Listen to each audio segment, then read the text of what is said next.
Looking at this vintage backpack and its ice axe resting in the snow, you can see the heavy, rigid hardware climbers used to rely on. Fastening a pack meant dealing with thick canvas, metal buckles, and stiff leather straps. In sub-zero temperatures, those mechanisms become a serious problem. Zippers freeze on their tracks, metal clasps ice over, and taking off heavy insulated gloves to pry at a tiny buckle exposes bare skin to frostbite, turning a simple gear adjustment into a survival liability. Climbers and explorers needed a fastener that didn't demand fine motor skills. They needed something secure and repeatable that could be operated effortlessly while wearing a thick mitten. Up until 1941, surviving extreme cold meant relying entirely on fastening mechanisms that were fragile, overly complex, and prone to freezing shut. That year, a Swiss engineer named Georges de Mestral went for a walk in the Alps with his dog. They returned home covered in plant burrs. Anyone who has walked a dog through the woods knows the frustrating, tedious process of trying to pry those stubborn seed pods out of thick fur. Most people simply pick them off and throw them in the trash. De Mestral decided to place them under a microscope.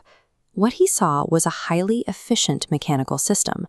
The burrs were covered in microscopic, rigid hooks, specifically evolved to slide into and catch onto the tangled, flexible loops of animal hair.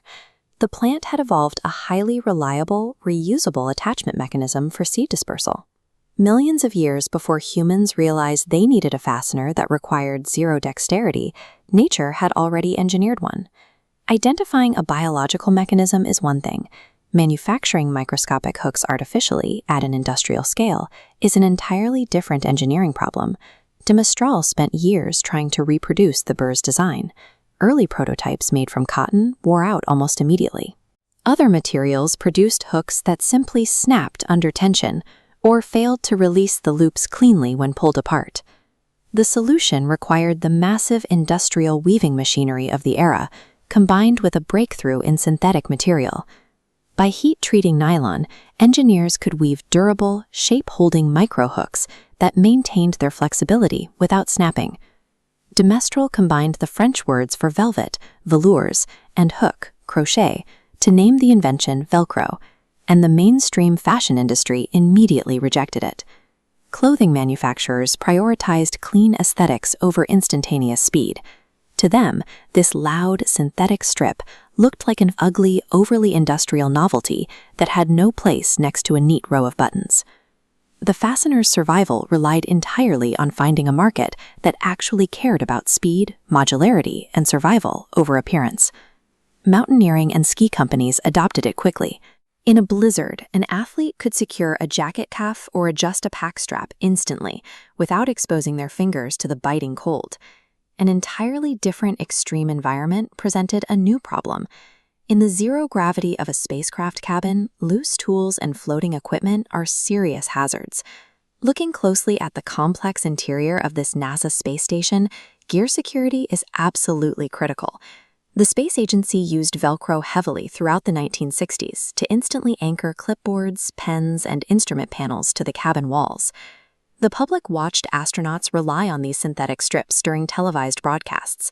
That high-profile exposure stripped away the weird fabric reputation, rebranding the invention as advanced space-age technology. By surviving the harshest physical realities of alpine blizzards and orbital flight, the system proved it was a highly practical evolution in technical gear design. Manufacturers soon adapted the technology for everyday use, moving it from the space program and high-altitude base camps directly into consumer sportswear. Performance apparel became highly modular. Athletes could adjust the fit of cycling shoes, ski gloves, and compression sleeves instantly while in rapid motion. The design itself also triggers a highly specific psychological response. The physical resistance, followed by that sharp, distinctive ripping sound, gives the user immediate, satisfying sensory feedback that a piece of gear is fully secured. We can see this universal accessibility perfectly illustrated today in children's sneakers. The mechanism offers independence to users who haven't yet developed the fine motor skills required for tying laces. It reached global ubiquity because its simple, intuitive operation removes the physical and psychological friction between a human and their equipment. This fastening mechanism does indeed have its physical limits.